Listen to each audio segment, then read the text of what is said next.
The revolution starts. Yes, sir. I just saw you get a blessing from a Catholic priest. That was heavy, man. I loved that. I ran into a priest and a nun in the corridor. Never miss an opportunity for a blessing from someone who's dedicated their life to the Lord. It's sort of like you don't even really... When's the last time you run into a priest and a nun? It hardly ever happens. It's just something I see in films. I was overwhelmed. It was like meeting Elvis. It was like an Elvis moment for you. I got blessed, and it felt like something. I think there's all sorts of different ways to plug into the Almighty, to plug into God. Go take it where you find it, and it's just pretty cool, isn't it? I'm about to come in here and talk to you lot, do a live chat about revolution, and just before it happens, there's a priest and a nun in the corridor properly blessing down on me. Yeah. Like proper holy God is great energy. Now, were those sound effects yours, or did that? But a big part of this book is spirituality.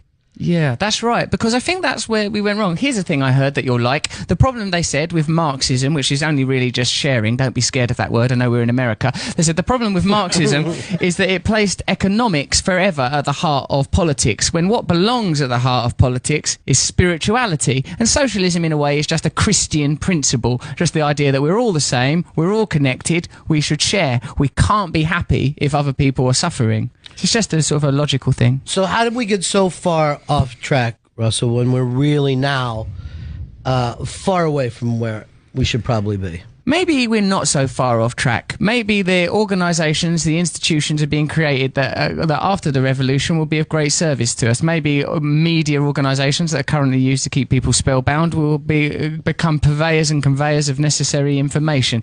Maybe all of the corporate bodies that are around the world, the trade agreements that currently keep people impoverished and enslaved, perhaps will be used to distribute resources fairly. Maybe what we've built over the past century or so is the infrastructure required for a fair and just world. It's only a small ideological shift that's required. It seems insurmountable sometimes because every time you turn on the TV, you see some new form of ugly suffering. You're getting bombarded by ISIS or Ebola, or there's another crisis in Ferguson, and like just think, oh my God, what's happening? But what I try to do, Ron, because I feel, I feel that fear and disappointment myself. What I try to remember is that we're just dealing with human beings, and we all want the same thing. We all want the same thing. We are, whether we like it, we are all part of the one living garment of God. We get distracted from that because it's more convenient for the people that govern us for us to see ourselves as atomized, individualized and oppositional, because when we come together we will make the rational decision that it's better for us to share things than allow a small group of people to dominate us and control us.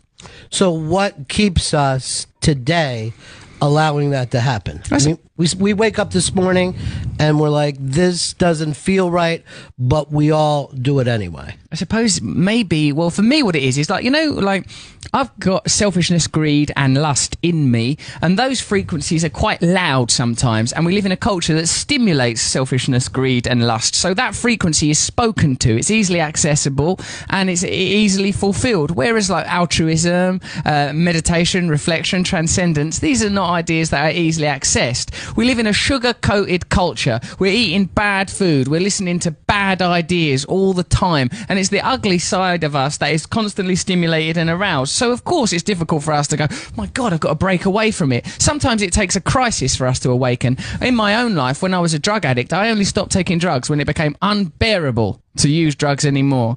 Every significant change in my own life has come about as a result of pain, really. And perhaps we're at the point now culturally where the pain is sufficient and significant enough for us to consider real change. So almost as a species, we bottom out.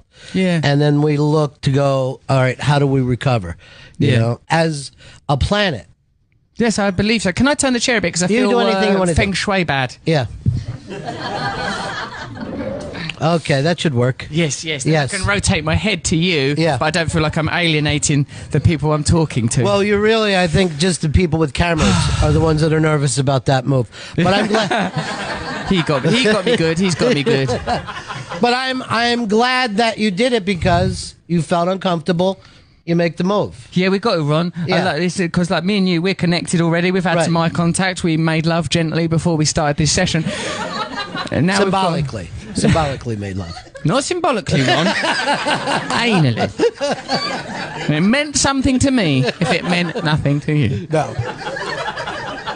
Well, let me just say, this is, I think one of the interesting things here, I think, for people, is that we're not used to entertainers or comedians worrying about such things.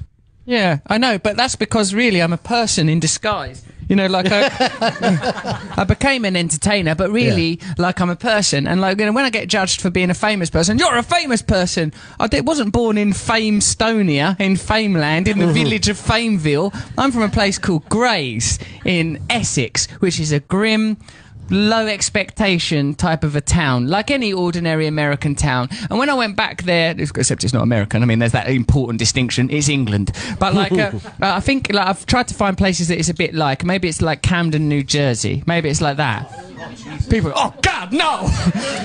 Shit, fuck, shit, you poor bastard! So, a man actually went, God, no. Man, like, I grew up in Vietnam. Yeah, like, it's a normal town, normal people. When I went back there recently, I was astonished to find that a place that had never been particularly affluent had now deteriorated to, it was sort of heartbreaking to go there. People were wandering around, loads of people were drunk, just betting shops, pound shops, like people are just gambling and buying cheap stuff. And I felt, do you know what, I thought there's a sense of spiritual alienation. And while this stuff's going on, while people are feeling despondent and despairing, people are saying, why are our lives getting worse? Why have we not got access to resources, even if that resource is joy and happiness? We've been told that the problem is like, it's immigrants, or it's homosexuals, or it's people that got a different amount of pigment from us, or people in a different country to us that believe a slightly different book to us is a better book than the book that we like. So how can this be the problem? How can this be the problem when it's really obvious that in recent times there's been a massive kind of cultural robbery, an economic robbery, where a small percentage of people have taken all of the money, taken all of the power, where inequality is at what I would say pre-revolutionary conditions have been achieved. Congress in your country at the moment, I read in a piece of paper, has 8% approval rating. At the point of your last revolution, 1/3 of people liked the government. The last time the people of America had taxation without representation, they threw the people that were tyrannising them out of the country, because it was easy to visualise that the English were the British were an invading, well, not an invading force. We brought you here very kindly, helped you to ransack the land, and then when you realised you could do it without us, you started killing us. Some people have not forgiven you for that, but other people, like me, see that as actually quite inspirational.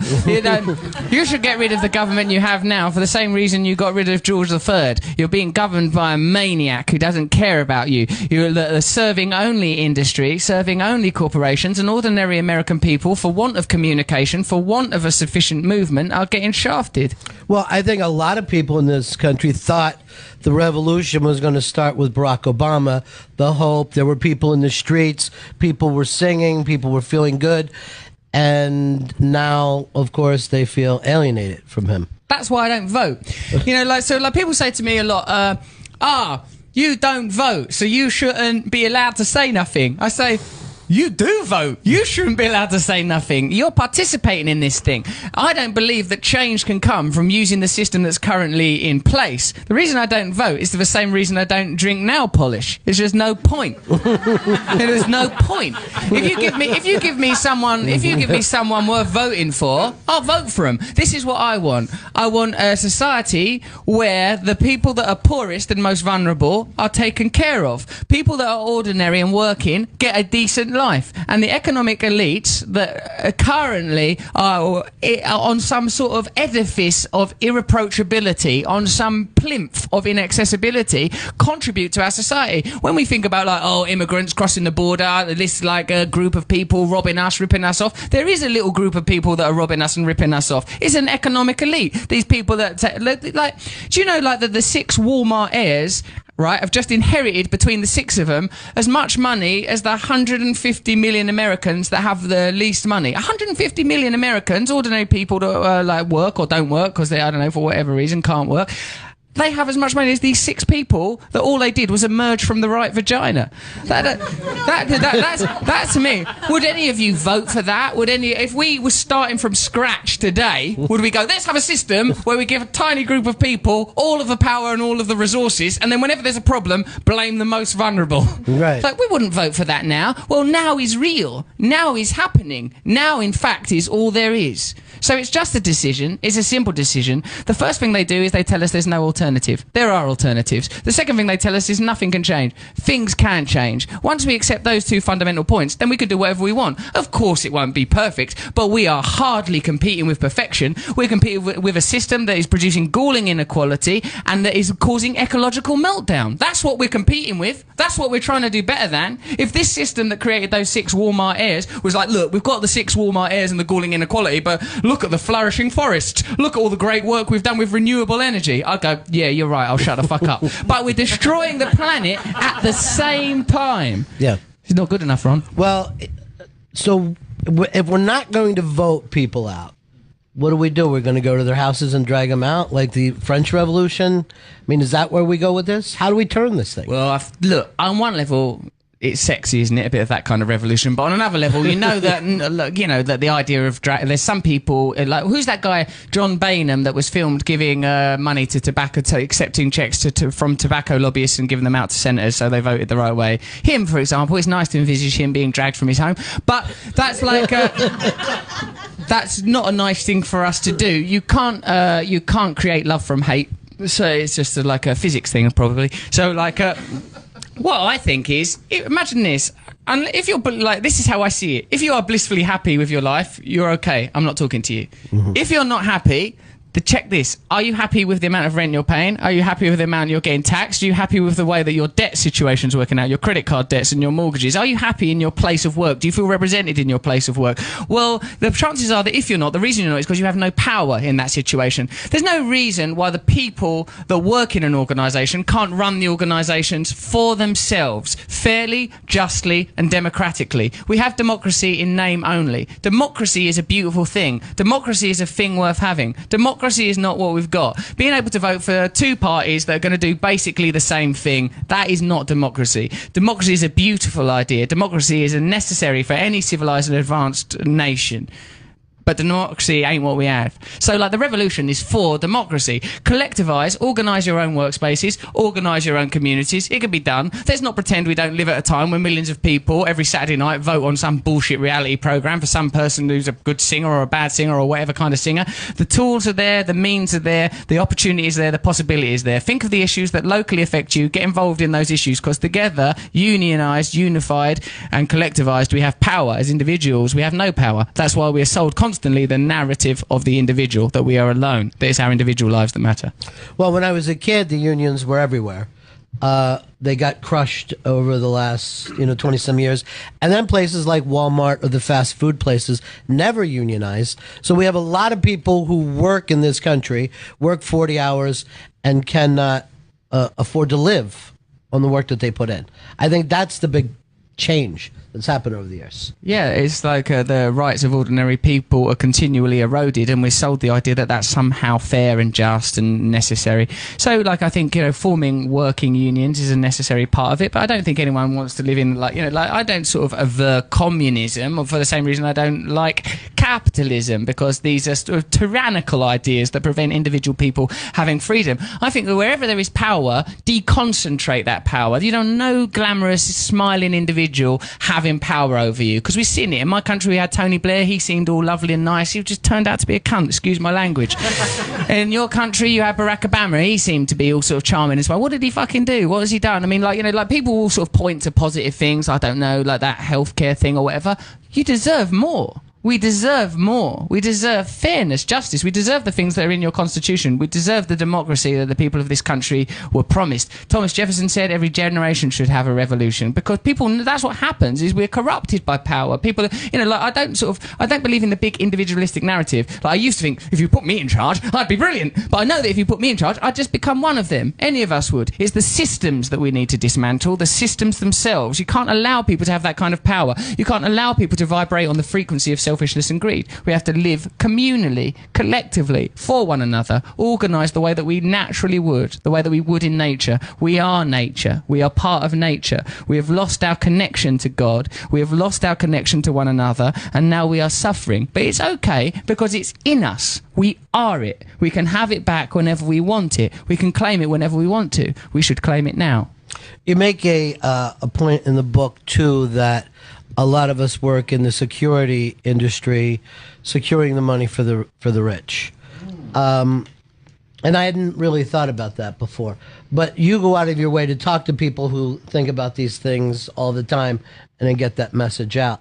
Explain some of that to the folks. When I done my book, I realised that I wouldn't be the best person to handle the academic sort of side of things. I didn't have that good education. So I got this essay from Noam Chomsky, analysed that. I spoke to Naomi Klein. I spoke to this bloke, Matt Stoller, who used to be on a TV programme that I did here, who's worked in Congress for ages and ages, and he's totally disillusioned and thinks it's all like a total blag. I goes, what revolutionary ideas would you suggest, mate? And he goes, ban private security.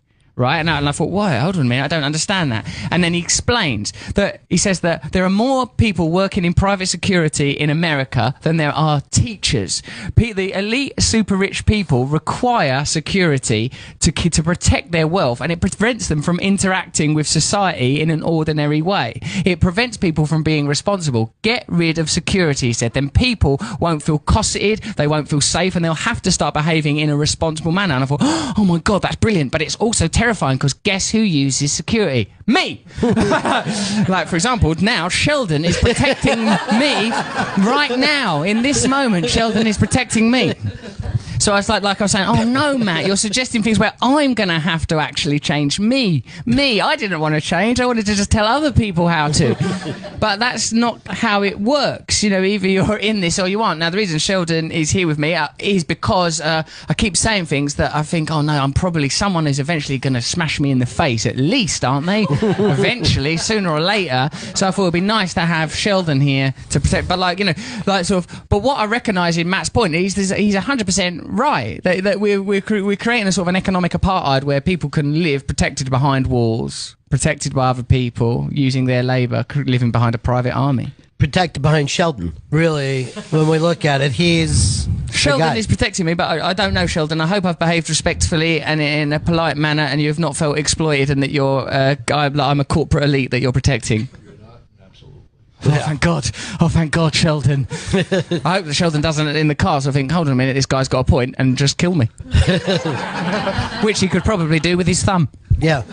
But let's just say the Sheldons of the world don't care whether they're guarding Russell Brand or a drug runner or, you know, who. It doesn't matter to them. They think this is my position in life, so they keep the system. We're all compromised. We're all living in the aquarium. We're living in the aquarium of capitalism. How can we not swim in it? Look at the shoes I'm wearing. I grew up under this system. It's hard for me to not believe that fame and fucking and drugs and money are going to make me. It's hard for me not to believe that. My whole life I was told, get famous, get girls, get high. My whole life. So it's like every day I still wake up with that message.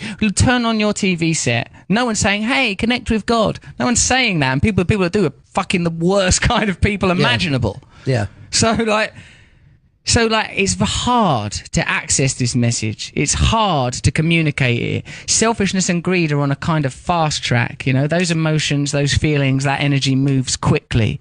So there's a lot to overcome. But we can't, again, it's not about perfection. I'm doing what I can. I'm not saying I'm better than anybody else. I'm not saying I've got answers that other people can't access. All I'm saying is that I want to be part of this conversation. I don't think I'm better than anybody else. I've got no more obligation to change the world than anyone else in this room. And I know that as an individual, I can't do anything. But as part of a collective, as part of a whole, we are very, very powerful together. And the charge of hypocrisy, that's an easy one to level us. Look at the world we live in. Look at the world we live in. We can't make it impossible to enter this. You can't say, right, the only way you can participate in this revolution is if you are a celibate, teetotal, shaven-headed, curtain-wearing monk. Otherwise, who the fuck wants to do that? We still want to be normal. We're going to wear clothes. People are going to go places. I love West Ham United Football Club. You know what I mean? I'm not ready to be perfect. We're not competing with perfect. We're competing with galling injustice and tyranny. You know, You talked about the fame and riches and stuff like that. You took that about as far as most people can. When did you find out it wasn't working for you? When did you think, I've achieved these things, I've achieved these goals, and I purchased some of these things, and I did the best drugs, and it doesn't work? Well, the drugs I realised quite quickly because they were quite good. Yeah, right. So they ruin your life quick. Like crack and heroin is a fast track to realising that drugs don't work. That's like you learn quickly on those. And and the other stuff. What it was like, I mean, it's kind of a lot of it is going, as I say, going back to the place where I was from. I just thought, hold on a minute, I'm from Grays. I went back there to open a charity. My friend was working at a mental health charity shop, so I went back to this mental health charity shop. And, you know, they wanted me to open it and stuff. When I got there, the town, I looked at the town where I was from, and it was all broke down, and all people looked real poor and sad. And I thought, this is weird. And I got out of the Mercedes car that had driven me there. I started to feel a bit bad. And there were people behind a barrier. And I thought, oh, this ain't good. This is the people that are the same as me, and they kind of look sad but like hopeful, and I thought, God, they're there to see me open a charity shop. It's kind of not good enough. And then I got in the charity shop itself. It's a charity called Mind, you know, help people with mental health issues, good charity, whatever. But like, I thought, this shop's not going to do anything. Like, there's not enough stuff in here.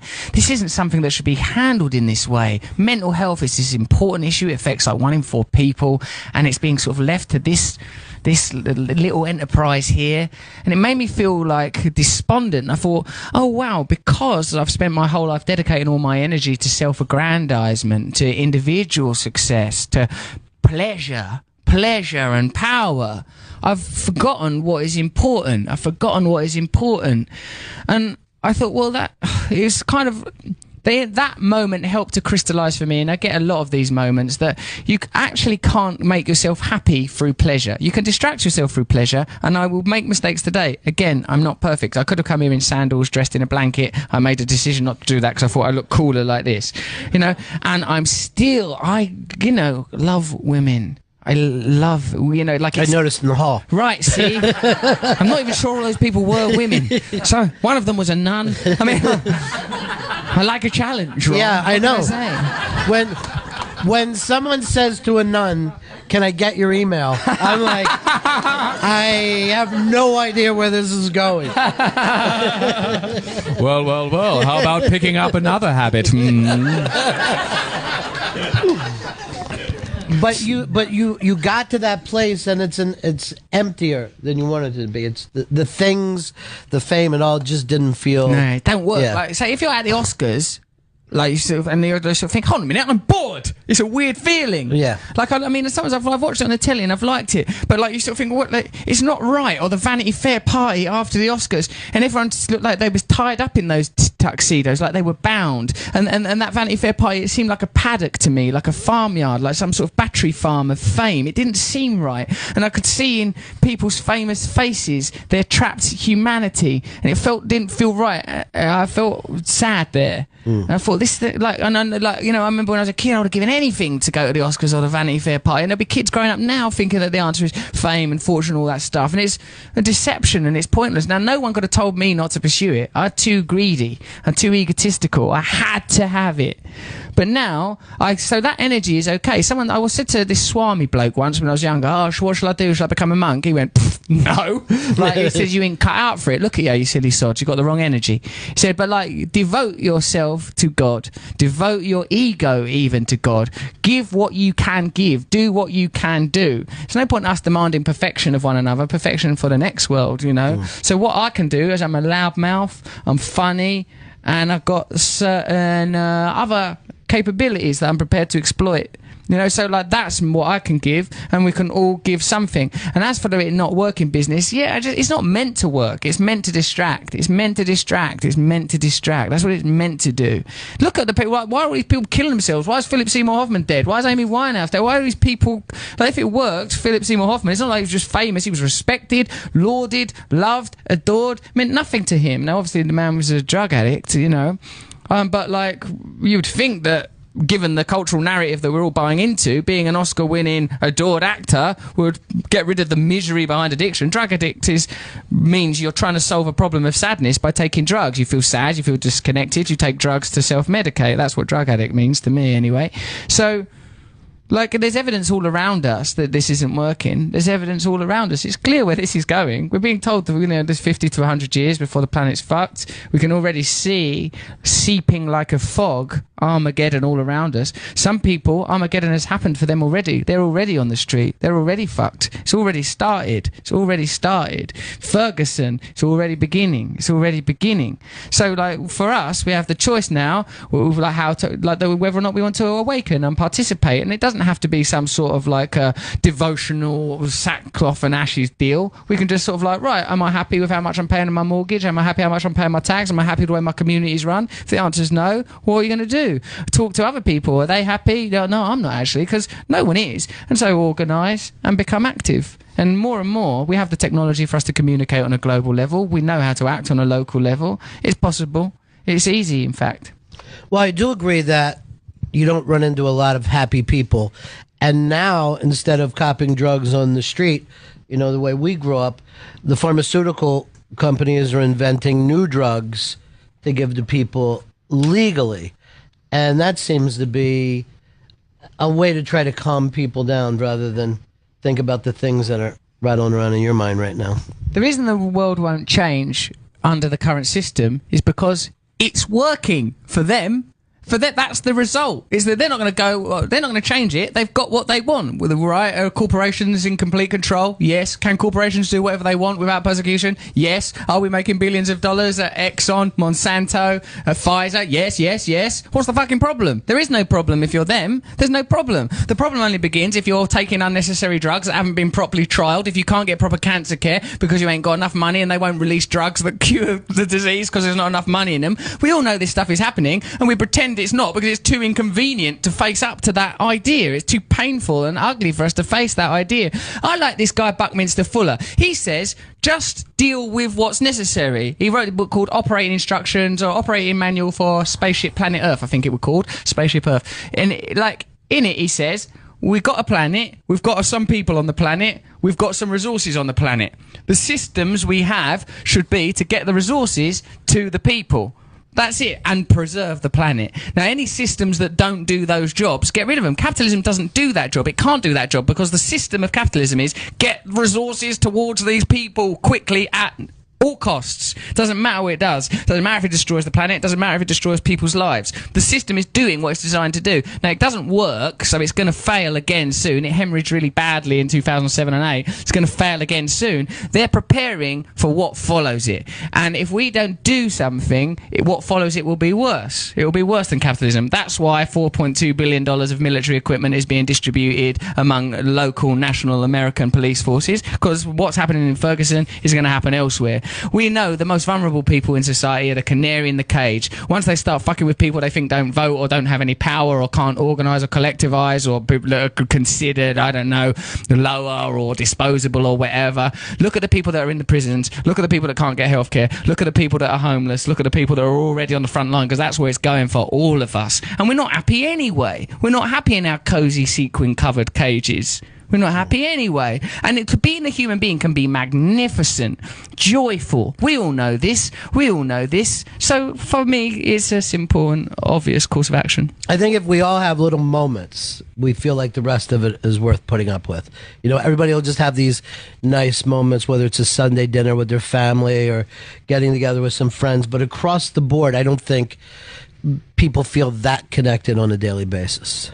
No, I'm quite lucky because I'm a drug addict and alcoholic. I have to stay in the company of other drug addicts and alcoholics. I have to belong to community-based, spiritually motivated communities. I have to have daily contacts with a higher power, and it gives me a real release and a real connection. That I think having this sort of the spiritual aspect of human life castrated has really calmed us very badly, because all of this material world is a manifestation of a subtler energy. It's written in every code. It's written in every religion on earth, as in heaven, as above, so below. It's clear, isn't it, from quantum physics that there is a microscopic ballet that occurs beneath the senses that governs all, that all things are connected, that the rules of physics, when you get down to brass tacks, are ignored. They're ignored. That particles behave simultaneously as that an electron behaves simultaneously as a wave It behaves as a wave of possibilities until observed. Then it formulates as a particle. That's like beyond logic. The same electron can exist in two places simultaneously. That is God just using different words. Everything is one. Everything is moving within infinite possibility. So it's not just in the esoteric language of the Vedas or the Bible or the Quran. It's now emerging into the language of science. But because constantly we impose the template of individualism, materialism, capitalism over our culture, the normal truth can't breathe. The normal truth can't be expressed. An unhealthy idea is constantly fortified. So really all it is that we need to access the stuff, like what they say, wisdom is acting on knowledge. Once you start to know that we can't really be happy if certain people are, if people are exploited or if the planet is deteriorating, we can't on an individual level be happy. We have to just dispense with that idea. You know, you bring up the recovery thing, and I think it's kind of amazing that thing that you're talking about is not really open for non-addicts, you know, but here these people will go into the basement of the church, not in the church, and in that basement, quite frankly, everybody is in charge. You know, at one moment, you're a speaker. At another moment, you're a listener. At another moment, it's your time to take out the trash. And I think a lot of this stuff that you are talking about is bringing that kind of thinking into government and into corporations. You're right, Ron. Yeah. I mean, like in the book, I put some of the traditions of these fellowships that are based on anonymity, so I'm not in a position to say whether or not I belong to them at the level of press, radio and films. That's an obligation I have. If I were a member, I'd have that obligation. But some of the principles are every group is fully self-supporting and fully autonomous, except in matters affecting other groups or our organisation as a whole. So your group can do whatever it wants, as long as you're not messing with any other groups or planet Earth. Another thing they have is our leaders are but trusted servants. They do not govern. So no one gets in that position of like, yeah, I'm fucking brilliant. Well, of course they do. They're all maniacs. But then the time ends. Right. And when I go in there, sort of, I think, I used to being all famous and stuff, and people are interested in famous people or whatever, but it don't really last because everyone's there for the same reason. And you're right, Ron, because in microcosm that demonstrates what we're all dealing with. We're all here on this planet. We're all going to die. For all of us, the most important thing is love and community and family and friendship, and yet we spend all our lives. When is the technological revolution going to deliver this leisure lifestyle we were promised? Where are these 4-hour days? Where is it? Why are people working harder and harder to remain in debt while polluting their own bodies and the planet and told constantly that there's no alternative? It's not true. We know it's not true, and we wouldn't do it if we were told there was an alternative. If those alternatives were explored and expressed. And the new phone it gives you as much happiness as a blast of coke. You know what I mean? It doesn't last. I went past an Apple store. I went for a little run this morning to go and get some coffee, one of the few drugs I'm still allowed. And outside the Apple store, there were people sat on cardboard boxes in the rain to get a new Apple phone. And it's like they're making themselves homeless. Like they're electing to be homeless to get the phone. And it's like a pilgrimage, right? That's the kind of thing you do for God. It's like, I'm going there and I'll sit down and I will wait and I will receive my blessing. And I get excited. I got an iPhone. I got 2. I got one for this country, one for this. I ain't got the next one yet. I just think I can't keep playing this fucking game. It's never going to end. But I have things like that. I ain't better than them. I'm not better than them. If someone tells me here's a shop where free of charge you can smooch around with hot girls, I'll be out there in a box. I'm not better than anybody else. But I just so the sad thing ain't that they're doing it. The sad thing is that it ain't going to make them happy. How can it? How can that silly little device that's spying on us, giving all our information to Google, Facebook and the government, how can it really help us? I mean, I love the little guy. Siri or whatever he's called. Sarcastic little bastard. I'm sorry, I can't help you with that. How has these ideas that you have now affected you in Hollywood?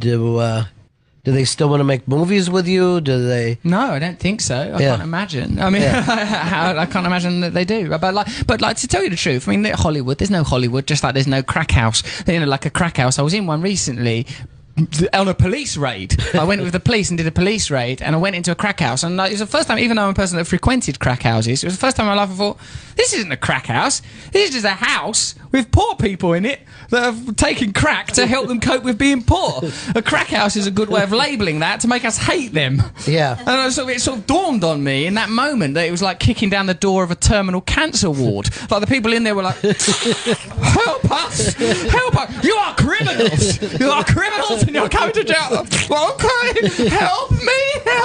It's like sort of absurd situation. And the same with Hollywood. I know people that were executives at Warner Brothers that their main thing in their life is being a devotee to the living saint Amma. I know people that work at Sony that all they care about is their children. Then people know that it don't work. There's no, like, you know, like sort of I was with Alec Baldwin a couple of days ago. He's a more fiery, intelligent New Yorker you could not hope to meet. I mean, but we're like the same way as I got these trainers on and I'd like still need Sheldon to take care of me. Like we're all just human beings with our flaws. You know, like we could all, regardless if you got 10 million quid, a million quid or 20p, you could all give away all of your money and live with nothing if you wanted to. That's an option that's open to all of us. But that's more communist than the shit we're trying to avoid. It's not like it's this or it's living in the forest. So there's levels. Stop destroying the planet. Be a bit more fair. That's all. That's it. And most of those people, like we said, in the corporations, even when they're pretty high up, most of them are still slaves to that system. They have to make a profit every 3 to 4 months or else they're in trouble. Yeah, it's systemic, isn't it? The human beings are the same as us. The same as they've got kidneys, livers, pancreas, lungs like us. They've got emotions just like us. I bet if you met Rupert Murdoch or Donald Trump or any of them and hung out with them, I bet they're all right. In fact, I met Donald Trump and he was all right. He was kind of nice. He was nice to me. It's just... What I thought with him is, you know, like sometimes don't you think, like, with, like, a football or a basketball player, you think, fucking hell, you're half lucky that basketball's a thing, because you earn a fucking fortune from something that's basically a bit stupid, right? Like, and I love football. Basketball, I'm not American. But, like, football, like, they're earning so much money from a thing that, what if that didn't mean anything? All right, for 90 minutes, you kick the ball, you got to get it in there, you know, this is how we dress, this is how we do.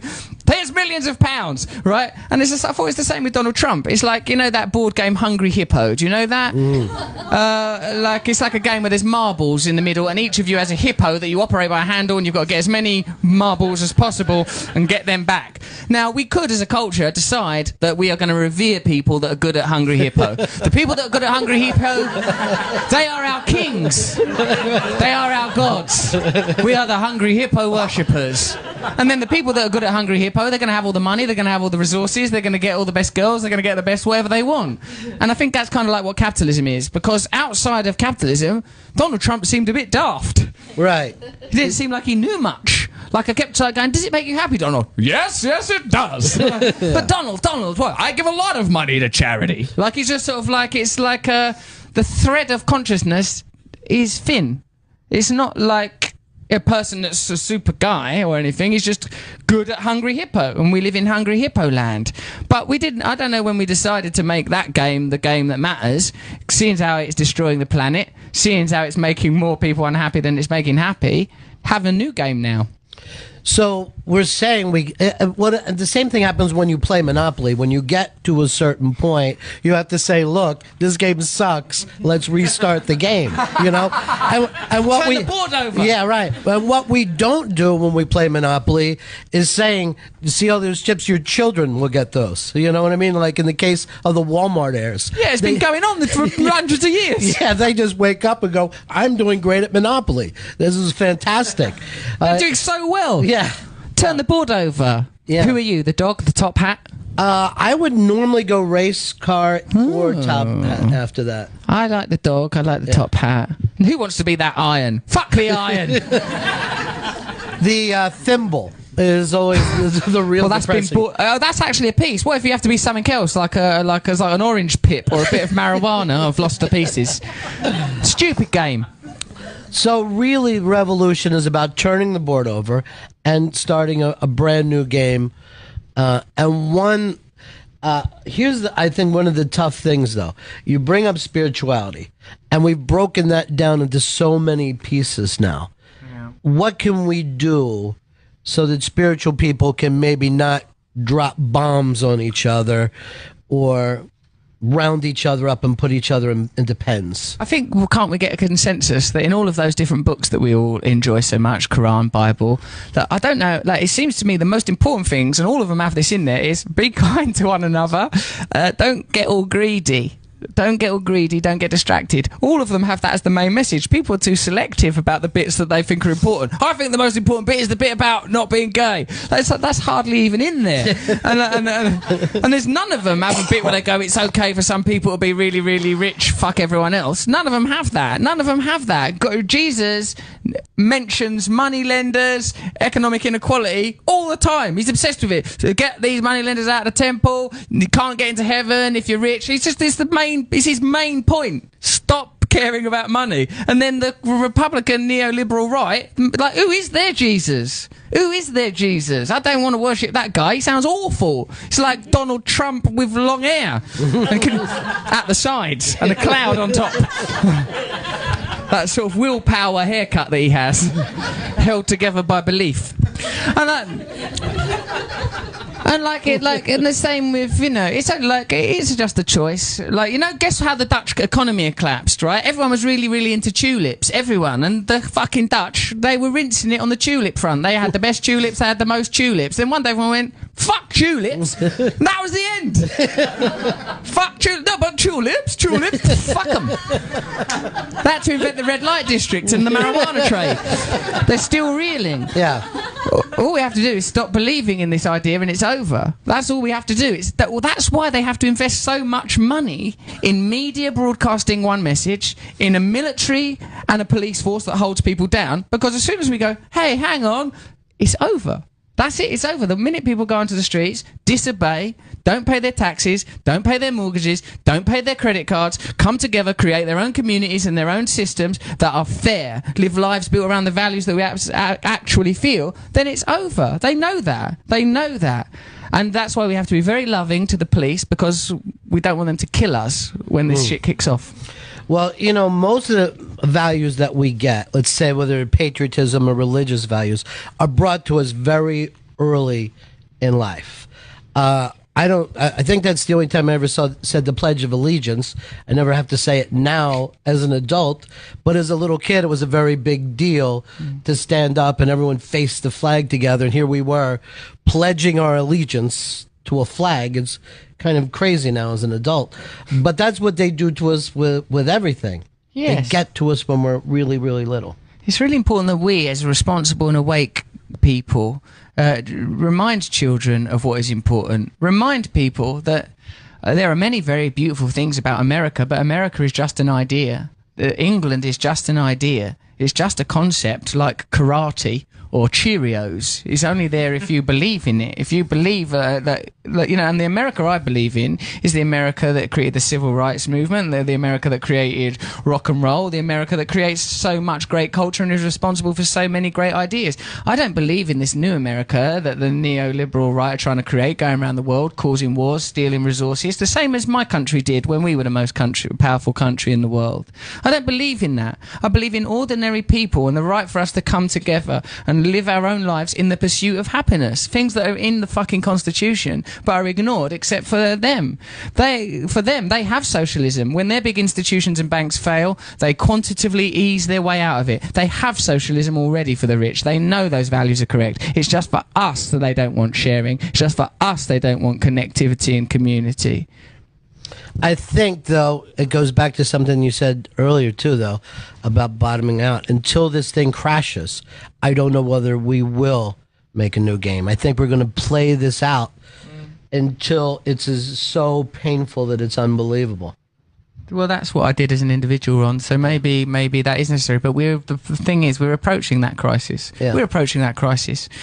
The only way it matters is that we have to be an expression of what is the what is the transcendent and absolute reality? What is it that we are an expression of here? What is it that we're all feeling? What is it that we are part of here? For me, it's it may take that. It may take that crisis. Perhaps it will. But the fact is that is probably coming quite soon. My individual revolution has already occurred. It's not been a total success. I'm not perfect. I still wear these shoes, but I'm a lot better than I was. We're not looking for perfection, though. We're just looking for improvement. And to tell you the truth, I already know that how parliamentary process and probably how democracy works in this country is they won't yield anything until you make it impossible for them to not continue. Until you say, for example, no money in politics, until you make it impossible, they'll just continue like children. You have to make it impossible for them to do what they want to do, I guess.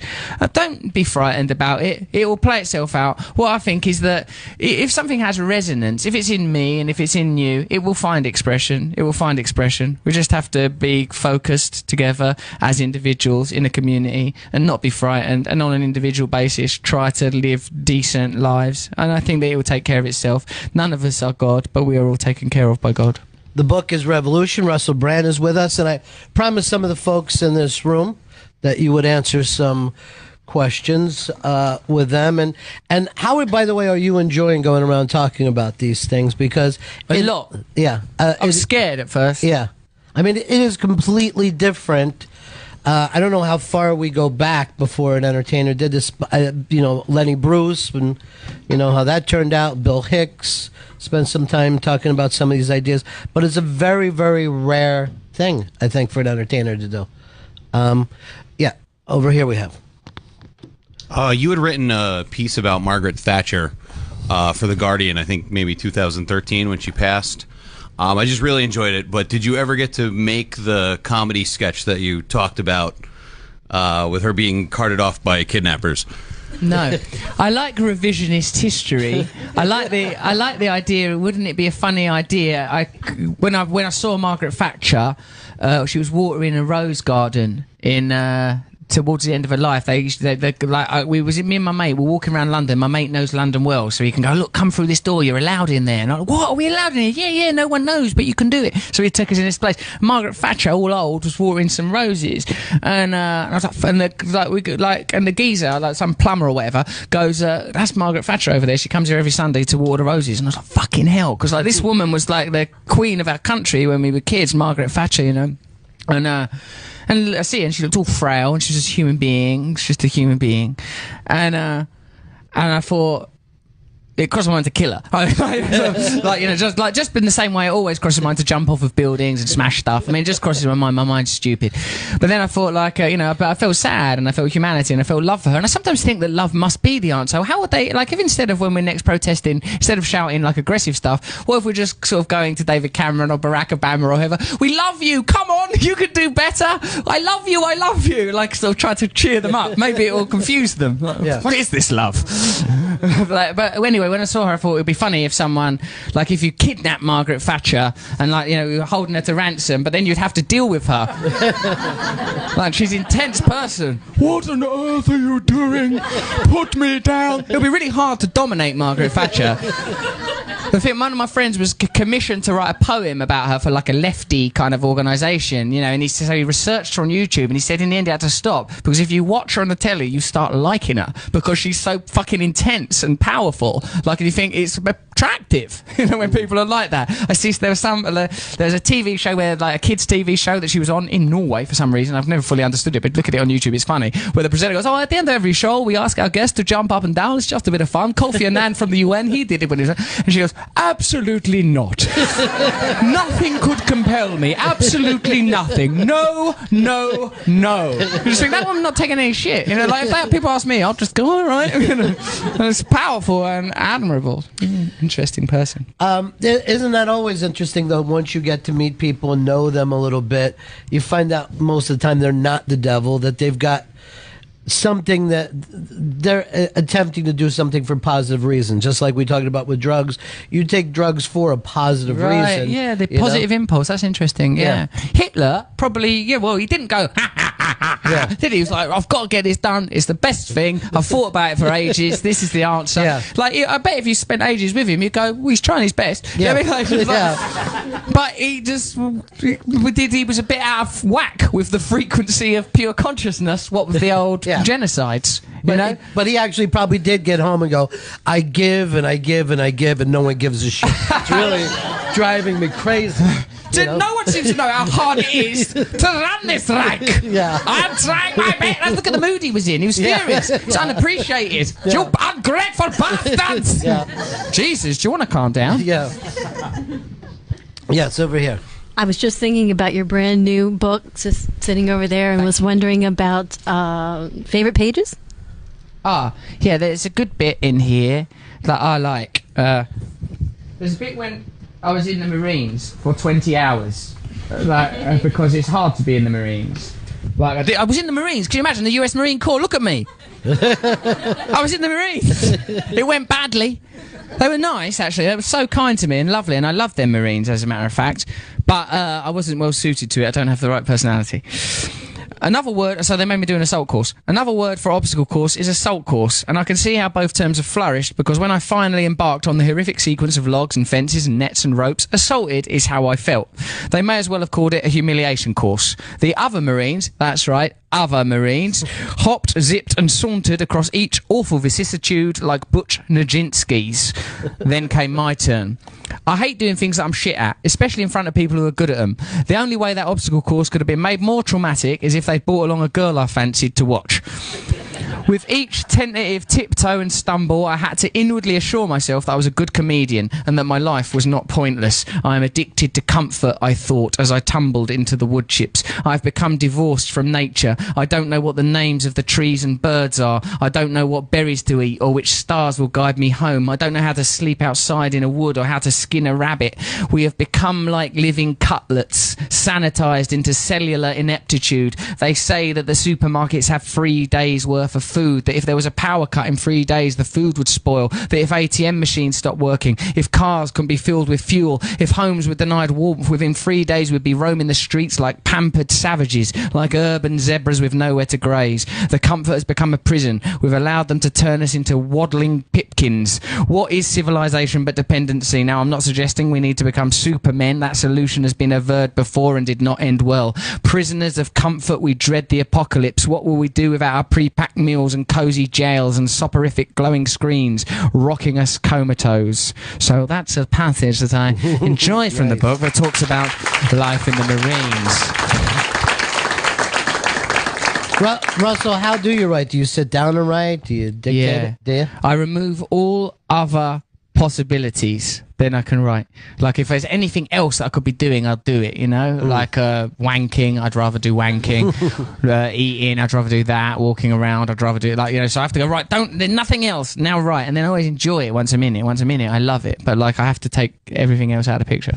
Everything else has to be done. No one can roll a ball by you or off. You'll chase it. Yeah, I'll do anything. I'll do anything to avoid. Oh, I better go and play with the dog. Oh, I better look out the window. Like if there's any other options, I'll take them. There's something about it. I'm averse to that kind of work for some reason. I don't know why. How is writing this different from writing your act? You know, when you write your stand-up. When I do stand-up, I don't write it down. I just bullet point ideas. Normally it's things that I've found humiliating or embarrassing. I just make a note that was humiliating and embarrassing. Never ever tell anybody that. Yeah. That's a good place to start for you. Yeah. If you think you don't want anyone to ever know it, then it's probably funny, you know. Next question we have over here. The title of your book is Revolution. Things with revolutions, that since the dawn of human history, when there's a revolution, people die. A lot of people die horribly, which is what makes me fearful of the term. I was wondering if we're at a time, and I guess in our evolution, where we can really change, like are we yet civil enough to have this kind of great change before a crisis without the cost of lives and people? Can we I guess revolutionize the revolution? Well, I hope that. I think you're right, and I think it's an important point that you raise, mate, because no one wants a situation that's worse. No one wants us to sort of induce a crisis, but there have actually been revolutions, like the Indian Revolution. While there was brutality practiced upon the Indian revolutionaries that threw out the British, ungrateful. After we gave them trains, they were not non-violent. They were absolutely committed to non-violence. And more recently, in Iceland, there was a revolution when their government and their financial industry plunged them into crisis. And like in our countries, they went, "Oh, we're just going to bail out these guys." The Icelandic people went, "You fucking ain't." And they kicked out their government and they kicked out the financial industries. And guess what? No one could do anything because our compliance is a necessary ingredient. Now, I know the word revolution, people immediately start thinking of like Kalashnikovs and barricades, but by revolution, I simply mean, like as Albert Einstein said, change cannot come from the system that created the problem. You've got to get outside of that system. And as I said before, putting myself very neatly in a line with Einstein, for them, it ain't a problem. Yeah. For them, it ain't a problem. They've got what they want. This is what they want. It's going really well for them. So we have to help them. We have to help them to realise, no, we can't do that through violence, because then that's kind of, we wanted not violence. If it's like, if you don't like barbarism, it can't be you just don't like other people's barbarism. You've got to not like barbarism. If your principle is non-violence and you don't want people in other countries being violent, then you can't solve that problem with violence, because we just agreed, didn't we, that the problem was violence. So violence, we can't have that. And we don't know what the response will be. The response will be, these people are selfish, these people are hypocrites, these people are greedy, we have to put them in prison, they're fucking children. I mean, they'll find some way of saying, but it's because they don't want change, because they want it to stay like this. But they, like us, are part of the living garment of God, and we have to help them. We have to help them by showing them. And I suppose, like, on an individual basis, I have to improve and become a better person. I have to be less selfish and greedy and more patient and more tolerant and more loving and serve more people, be more service. When I was, in all seriousness, when I chatted to that nun and priest, and we all know Catholicism doesn't come without fucking problems, I felt cool. I liked it. I liked talking to that nun especially. I don't know who she is. She presumably she's a radio station here at Sirius, I'm guessing, right? Yes. She was a good woman. You could tell that person is not on the frequency of, hopefully my radio show will go well, and then I'll get a new car. she's not that's not where she's vibrating. And whenever we meet people like that, it's inspiring to us, because their freedom is infectious. So I suppose we have to cultivate in ourselves that freedom, that realization, that knowledge that we have freedom is accessible to us, that God is within us, the kingdom of heaven is within. Be still and know that I am God. They're telling us the answers. The answers are all around us, and we have to find it in ourselves very gently and very lovingly, and acknowledge that we want things to change. If we don't want things to change, we don't have to. This isn't a mandatory revolution. But for any of us that want to participate in it, it's available to us, and this is a chance for us to all be equal and to participate in something that is beautiful. I also think that violence is part of the old system, that they know how to handle a violent uprising because they've done it since the beginning.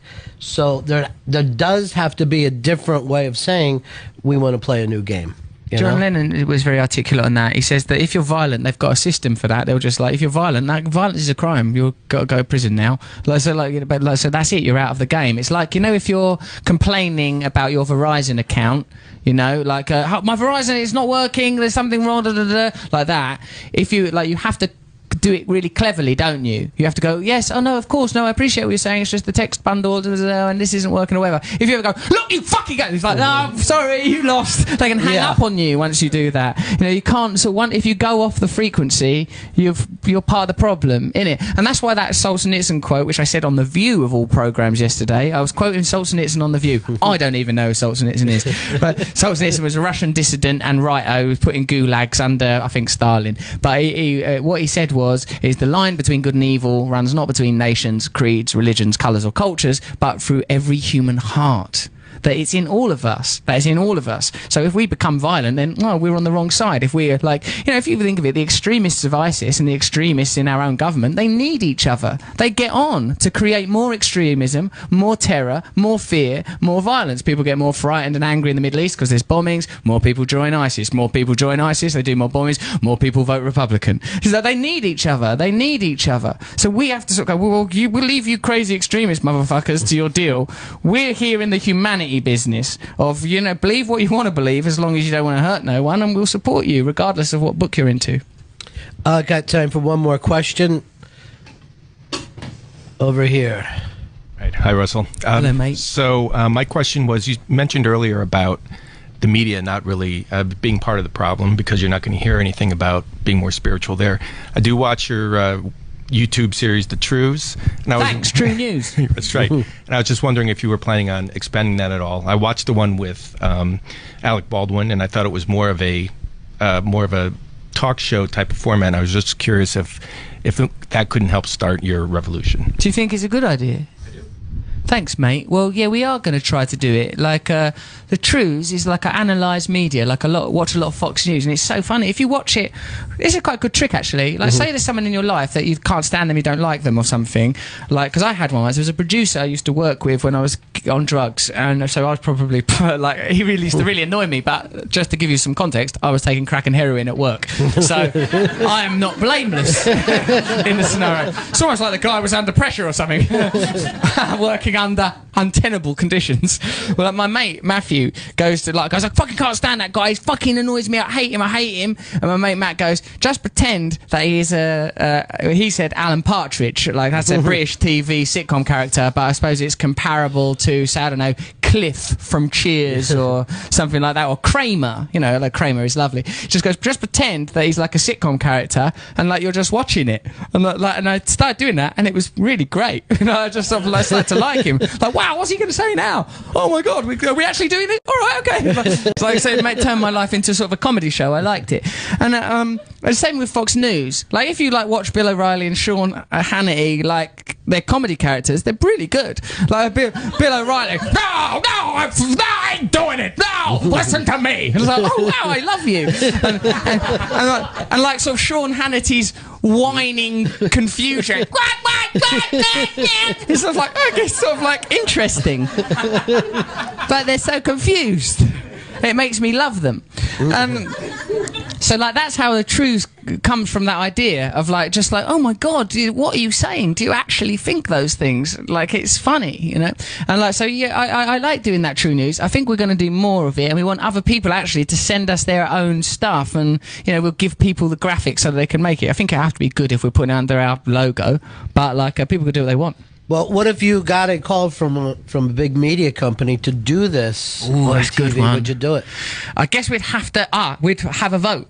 Yeah. We'd have a vote. Say, like, these people are offering us this money. Now, they are owned by Disney. So, and Disney, I don't know if you know this, but they support the Nazis. So, anyway, then there are no Nazis now, as far as we know. So, that's moot. But, like, do you want us to? It means that we have more money. This is what they've assured us. They've assured us that we can keep our content the same. Because, I mean, I don't know, with Sirius XM, I mean, look at we're saying what we want. Like, you can come on Sirius and go, you should overthrow the government, don't participate, collectivise, get on the streets, don't pay your mortgage, don't pay your credit card bills, not on your own, you maniac. Organise a committee in a group and do it then. And say, we, the people of this town, of this district, aren't paying our credit card bills until we're fairly represented in government, right? Like, you know, it's like, and so I can say that on Sirius. But I bet that Sirius is owned by someone, right? Surely, I mean, if you go back far enough, like, isn't Comcast about to buy Time Warner? They'll have more power than the Soviet Union ever did. Like, there's be a board of people that are just deciding, this is the information you're having, this is the information you're having, this is the information. Already 93% of American media is owned by, like, I don't know, 6 organisations. It's the same in my country. Our country know better. You know, so like we're already living under that kind of tyranny. So I guess, like, if we did get that offer, I don't know. I don't know. Yeah. Probably it's best not to. Well, you know, the thing is, you can say whatever you want as long as they can make money off of it. That's the important thing, you know. At the end of the day, it doesn't make a profit. I see. You know? I see. Well, we'll have to find a way. I mean, in the end, it will have to be disrupted.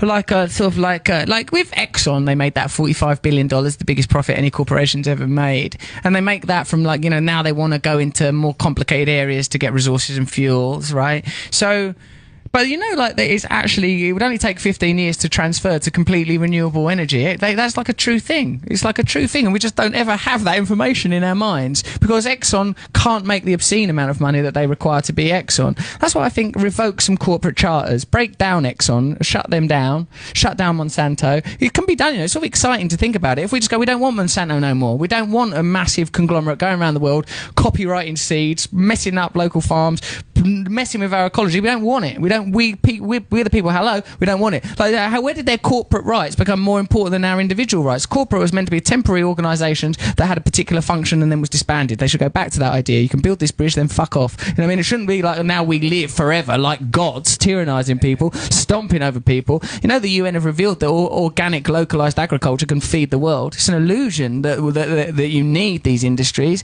They're telling us they need that we need them. They need us. They need us. The minute we stop cooperating, the minute we disobey, it's over on every single thing. Think of a massive, insurmountable idea like McDonald's, massive, all those restaurants. If we just go, I'm not going to eat McDonald's no more.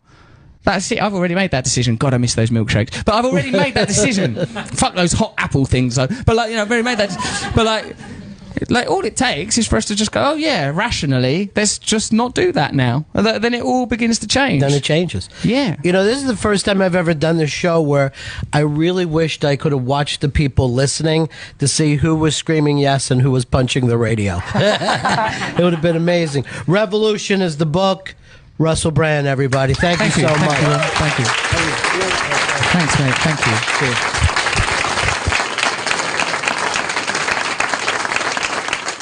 Pigment from us, or people in a different country to us that believe a slightly different book to us is a better book than the book that we like. So how can this be the problem? How can this be the problem when it's really obvious that in recent times there's been a massive kind of cultural robbery, an economic robbery, where a small percentage of people have taken all of the money, taken all of the power, where inequality is what I would say pre-revolutionary conditions have been achieved. Congress in your country at the moment, I read in a piece of paper, has 8% approval rating. At the point of your last revolution, 1/3 of people liked the government. The last time the people of America had taxation without representation, they threw the people that were tyrannising them out of the country because it was easy to visualise that the English were the British were not an invading force. We brought you here very kindly, helped you to ransack the land, and then when you realised you could do it without us, you started killing us. Some people have not forgiven you for that, but other people like me see that as actually quite inspirational. You should get rid of the government you have now for the same reason you got rid of George III. You're being governed by a maniac who doesn't care about you. You're the serving only industry, serving only corporations, and ordinary American people, for want of communication, for want of a sufficient movement, are getting shafted. Well, I think a lot of people in this country thought the revolution was going to start with Barack Obama. The hope, there were people in the streets, people were singing, people were feeling good, and now, of course, they feel alienated from him. That's why I don't vote.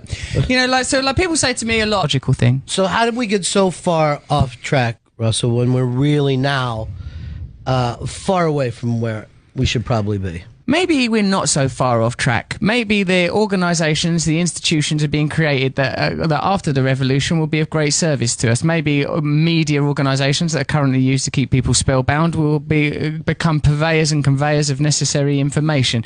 Maybe all of the corporate bodies that are around the world, the trade agreements that currently keep people impoverished and enslaved, perhaps will be used to distribute resources fairly. Maybe what we've built over the past century or so is the infrastructure required for a fair and just world. It's only a small ideological shift that's required. It seems insurmountable sometimes because every time you turn on the TV, you see some new form of ugly suffering. You're getting bombarded by ISIS or Ebola, or there's another crisis in Ferguson, and just think, oh my God, what's happening? But what I try to do, Ron, because I feel, I feel that fear and disappointment myself. What I try to remember is that we're just dealing with human beings, and we all want the same thing. We all want the same thing. We are, whether we like it, we are all part of the one living garment of God. We get distracted from that because it's more convenient for the people that govern us for us to see ourselves as atomized, individualized, and oppositional, because when we come together we will make the rational decision that it's better for us to share things than allow a small group of people to dominate us and control us.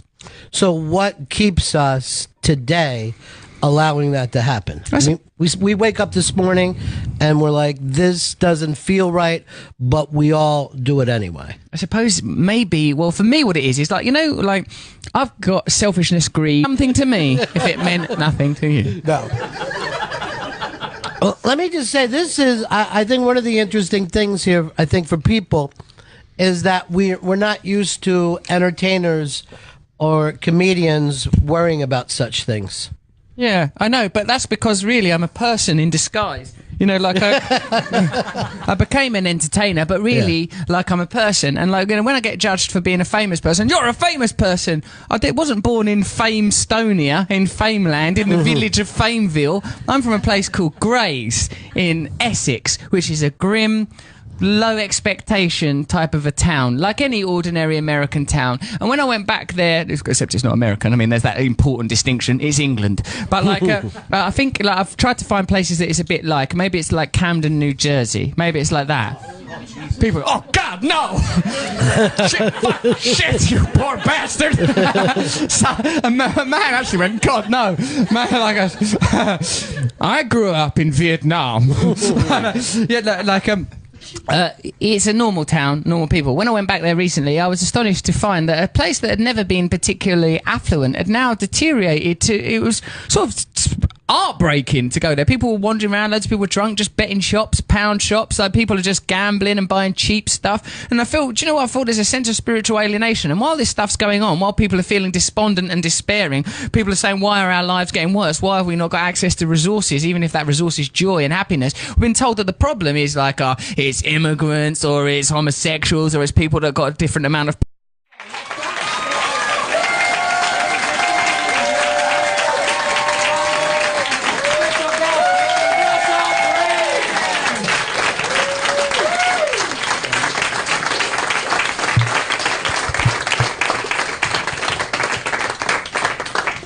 The revolution starts. Yes, sir. I just saw you get a blessing from a Catholic priest. That was heavy, man. I loved that. I ran into a priest and a nun in the corridor. Never miss an opportunity for a blessing from someone who's dedicated their life to the Lord. It's sort of like you don't even really... When's the last time you run into a priest and a nun? It hardly ever happens. It's just something I see in films. I was overwhelmed. It was like meeting Elvis. It was like an Elvis moment for you. I got blessed, and it felt like something. I think there's all sorts of different ways to plug into the Almighty, to plug into God. Go take it where you find it. And it's just pretty cool, isn't it? I'm about to come in here and talk to you lot, do a live chat about revolution, and just before it happens, there's a priest and a nun in the corridor properly blessing down on me. Yeah. Like proper holy God is great energy. Now, were those sound effects yours, or did that? But a big part of this book is spirituality. Yeah, that's right, because I think that's where we went wrong. Here's a thing I heard that you'll like. The problem, they said, with Marxism, which is only really just sharing, don't be scared of that word, I know we're in America. They said the problem with Marxism is that it placed economics forever at the heart of politics, when what belongs at the heart of politics is spirituality. And socialism, in a way, is just a Christian principle, just the idea that we're all the same, we're all connected, we should share. We can't be happy if other people are suffering. It's just a sort of a lot and lust in me, and those frequencies are quite loud sometimes, and we live in a culture that stimulates selfishness, greed and lust. So that frequency is spoken to, it's easily accessible, and it's easily fulfilled. Whereas like altruism, meditation, reflection, transcendence, these are not ideas that are easily accessed. We live in a sugar-coated culture. We're eating bad food, we're listening to bad ideas all the time, and it's the ugly side of us that is constantly stimulated and aroused. So of course it's difficult for us to go, my God, I've got to break away from it. Sometimes it takes a crisis for us to awaken. In my own life, when I was a drug addict, I only stopped taking drugs when it became unbearable to use drugs anymore. Every significant change in my own life has come about as a result of pain, really. And perhaps we're at the point now culturally where the pain is sufficient and significant enough for us to consider real change. So almost as a species, we bottom out. Yeah. And then we look to go, all right, how do we recover? You know, as a planet. Yes, I believe so. Can I turn the chair a bit? Because I feel do anything you want to feng shui bad. Yeah. Okay, that should work. Yes. Yes. I can rotate my head to you, but I don't feel like I'm alienating the people I'm talking to. Well, you're really, I think, just the people with cameras are the ones that are nervous about that move. But I'm glad... He got me good. He's got me good. But I'm glad that you did it because you felt uncomfortable. You make the move. Yeah, we got it, Ron. Yeah. Because like me and you, we're connected already. We've had some eye contact. We made love gently before we started this session. And now symbolically made love. Not symbolically, Ron. Anally.